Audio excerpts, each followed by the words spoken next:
Hello everyone, today I'm going to demonstrate for you how I make my corned beef and cabbage. What I've done so far is I set my oven to 325, and you can actually cook it between 300 and 325 because you want to cook it on a low temperature. I have my corned beef here. My corned beef is about 2 pounds, 2.66 pounds. And what we're going to do is we're going to cook it 1 hour per pound. So I'm going to go ahead and first I'm going to wrap my corned beef in foil for the first hour. And it's just really just to lock in that moisture and flavor. If you have never eaten corned beef, please keep in mind that it is high in sodium, and there's nothing you can do. If you rinse it off, the sodium is actually cooked in the meat. So keep that in mind. So we're just going to wrap it like that. And I still have my juices. You don't want to rinse it off when you open it. I'm going to set it right inside there just like that. And here are my juices that came in the packet. I'm just going to pour those in there as well because I want to keep all of that flavor in my corned beef. And we'll take that out of that packaging after that first hour when we check it. Now it also comes in one of these packages. You're welcome to add this in with your corned beef. I personally don't like it. It's up to you if you want to add it or not. And I'm going to use my roasting pan. I'm just going to put this on top like that, and I'm going to put this in the oven. Now, if you don't have a roasting pan with a lid or whatnot, you can always use a baking pan and just use aluminum foil. So we'll be back in an hour to check up on our corned beef, and we'll also make the cabbage. Okay, you all, so the corned beef has been cooking for 2 hours, so we're going to go ahead and check it. Sorry about that. I have not been in here to open it yet, so let's give it a look. Ooh, it looks good. I was going to unwrap it after the first hour, but I'm just going to leave it wrapped. Oh yeah, you see the juiciness? It's definitely really juicy. It's actually making its own juice down there in the foil.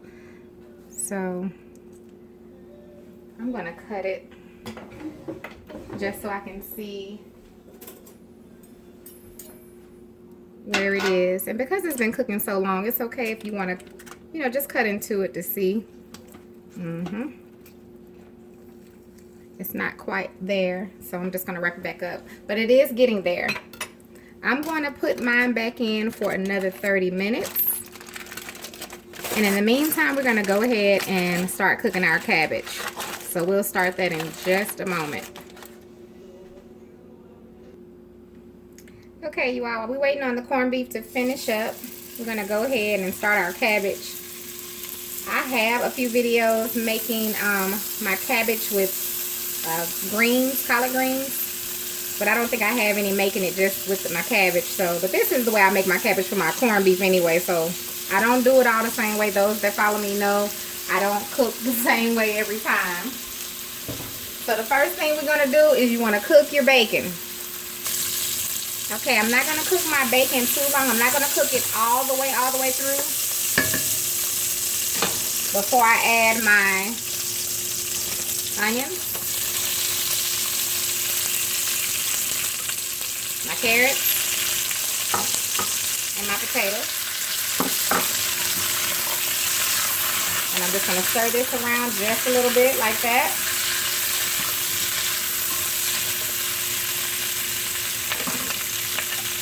Next, I'm going to add some butter.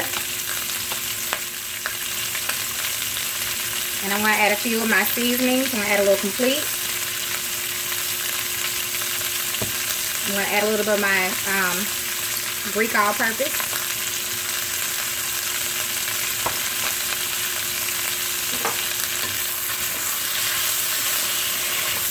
And I'm going to toss it in that butter just a little bit. Now, you can add whatever seasonings that you like. When I'm making my my green veggies, like I tell you all, I like to use my complete. That's really my go-to seasoning, my base seasoning when it comes to vegetables. It does not make everything taste the same. I had somebody ask me that. Well, it's not like that. It's a base seasoning. That's all it is. You can add other things to it to create a different taste each time.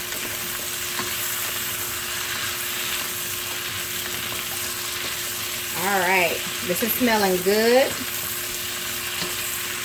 And if you don't want to add whatever you don't like, don't add it. If you don't want the potatoes and the carrots, if you'd rather have celery, please don't tell me what I should not have done.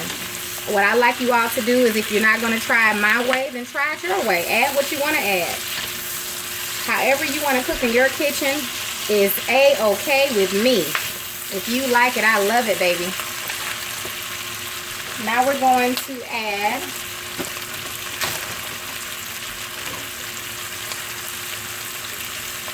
just a little water. Not much.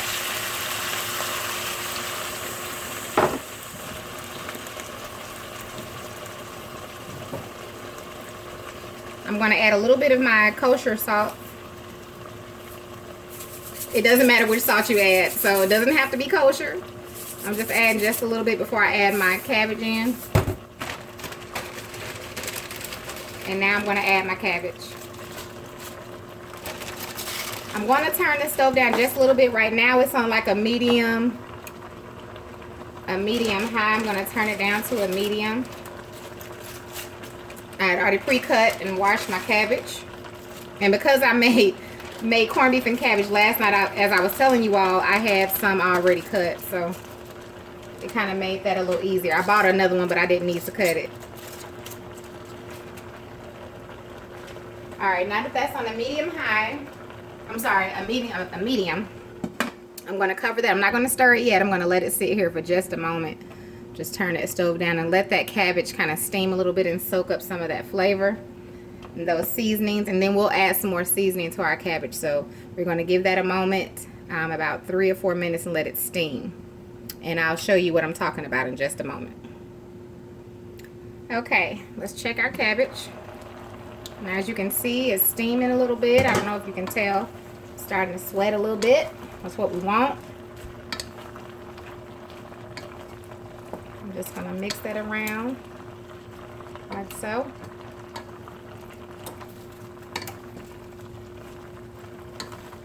It smells really good. Alright, now that we got it steamed a little bit to where it will receive some flavor, I'm going to add a little bit more of my complete. Not too much, because we already have some down there in it. And I'm going to add a little bit of my red crushed pepper flakes, or crushed red pepper flakes. That's optional. It does have a little spice to it, so if that's not what you're looking for, definitely don't add that. But the complete gives you a good base seasoning. Once you taste it, you'll know what I mean. And whatever you want to add from there is totally up to you.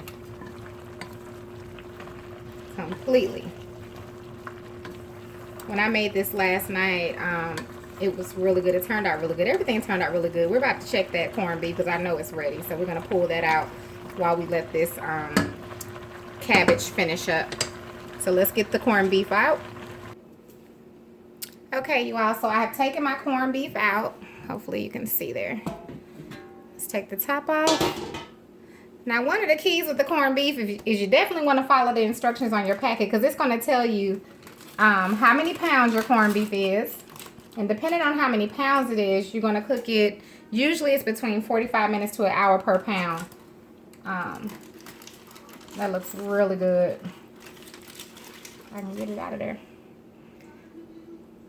We're going to go ahead and cut that baby. It looks good. And I'm trying to see which angle. I'm probably going to have to turn it over and try to cut it. Now you see how the lines are going? You want to cut it opposite from the way your lines are going. So I need an electric, they call it electric knife. Oh, you all can't see me cut it. Let me move you over here so you can actually see me cut it. I'm so sorry I got to move this camera for y'all, but I want y'all to see me cut it. Let's see. There we go. It's important that you see it. So you see, let me cut some more.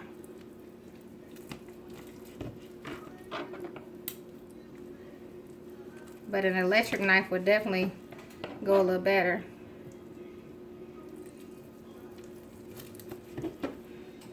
That way you can see it. See how juicy it is? Definitely juicy. And you can kind of see, how to cut it there. I was trying to show you the reason I cut it that way, because if we cut it going, I'm going to show you something, because it's not going to do right. If you try to cut it going along with, see how that does that? It's just going to keep doing that. So you want to turn it opposite of the way your lines are going and slice it. And you'll get you a good slice. It'll definitely be better if you have an electric knife, and I don't have one. So if anybody wants to bless me with one, go ahead. So I'm gonna go ahead and taste a little piece. It looks delicious. It's tender. Oh my God. It's perfect. I almost want to make a Reuben sandwich. Alright, so I'm going to go ahead and slice the rest of this, and I'm going to go ahead and plate it. We're going to go over here and check out the cabbage, which should be almost be done. And then I'll plate it and let you all see the finished product. Alright, let's check our cabbage. Smells delicious. Looks good.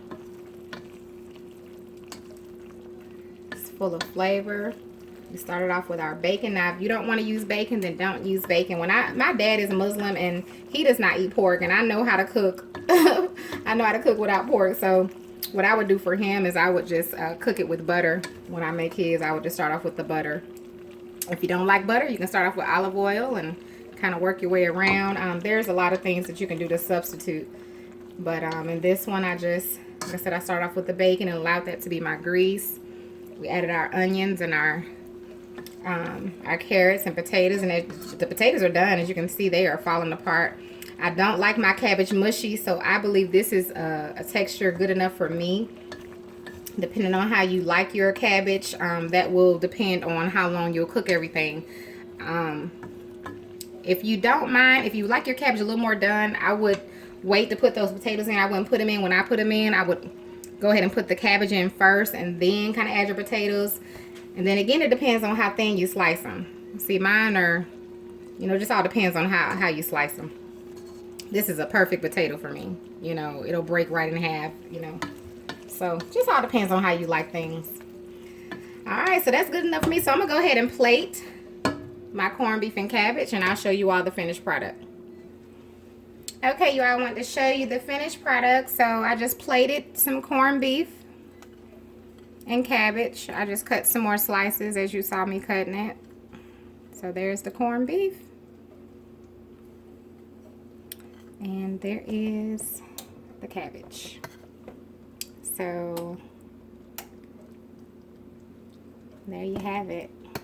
So we get to enjoy a little more. My kids already ate some leftovers from last night, so now I'll go ahead and have me some.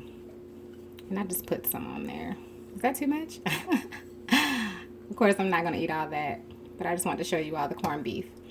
And I hope you all enjoyed the video. Thank you all so much, and I apologize again that I couldn't get the video on last night. I just had some technical difficulties, but here we are.